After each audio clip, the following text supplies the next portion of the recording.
So Erick Ten Hag is the new Manchester United manager. The 52-year-old Dutchman will arrive in the summer, and I think we can all agree he's got quite a big job on his hands. It's not something he hasn't done before, though, because when he went into Ajax, they were trophyless in terms of winning the league for 3 seasons, and it looks like at the end of this campaign, when he comes here to Old Trafford, he could have left them with 3 titles. So he did go into Ajax when they were kind of on a bit of a downbeat moment, and he's come in and he's picked things up and he's done really, really well. But I know what a lot of you are thinking: how will Manchester United play under Erick Ten Hag? This is only how I see things. It's quite hard to tell because he has changed and tweaked his system over the years. But let's take a look at how we predict he could potentially set up Manchester United. And the way things will work is it will be a 4-2-3-1, or at least what we traditionally perceive to be a 4-2-3-1. And this is a system Manchester United have played quite regularly in recent years. It's been played a few times under Ralf Rangnick. It's also been played when Ole Gunnar Solskjaer was the manager.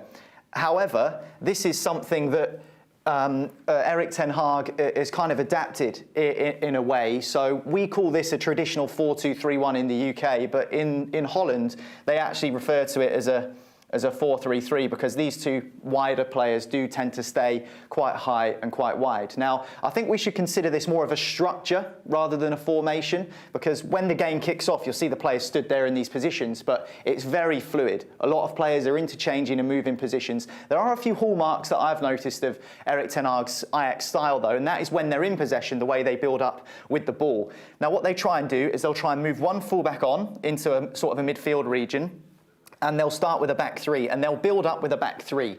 Now, it's always the same 5 players or the same few positions that will build up from the back. So it'll either be 1 fullback and 2 centre-halves, or maybe even one of the centre-halves will push on and a defensive midfielder will come in and collect, and that is how they like to do things. Now, the reason that they change it like that and have different players coming in to build up from the back in that sort of back 3 in possession is just to keep the opposition guessing. You don't know if the central midfield player is going to come and collect the ball or if the centre-back is going to come and collect the ball. So that is something that's quite interesting, I find. And when they do go forward, often you'll see a lot of players committing forward. You might even see centre-backs running out from the back, and sometimes you'll see as many as sort of even 9 players up there with the attack.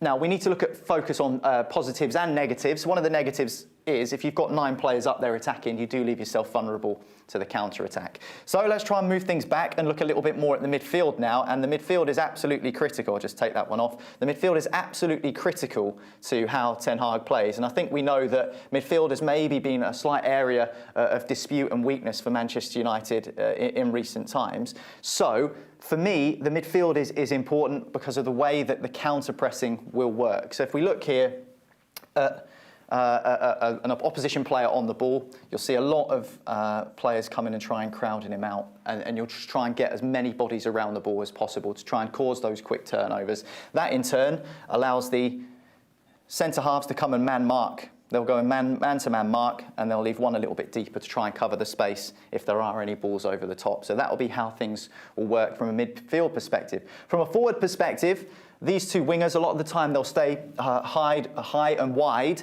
but we know that Sebastian Haller has been the sort of the key through the middle. So in that season when Ajax got to the Champions League semi-finals, where they were famously beaten by Spurs in that dramatic game, they played with a false 9. And in European games, Ajax under Ten Hag tend to play with a false 9, whereas in the domestic league, they play with a conventional number 9. But those 2 wingers, I think, are really important. And with the players we've got at the top end of the pitch, with the pace and the directness, they could be a real benefit to Ten Hag when he comes in. You'll see them stay high and wide a lot of the time, but they're also not afraid to cut inside. And Hakim Ziyech, who now plays for Chelsea, is a good example of that, someone who likes to cut in and take shots away. Also, you'll see wingers swapping over and causing overloads and causing problems. And that's one of the key marks of a Ten Hag team, is he likes to try and drag the opposition out of shape, causing these big spaces here like this, allowing players of Manchester United to get in there and cause some problems. Now, it looks a little bit chaotic. I'm sure Erick Ten Hag has got a much better grip on the tactics than I do. This is only my opinion, but of course he's come with plenty of excitement. We're all looking forward to seeing how he gets on.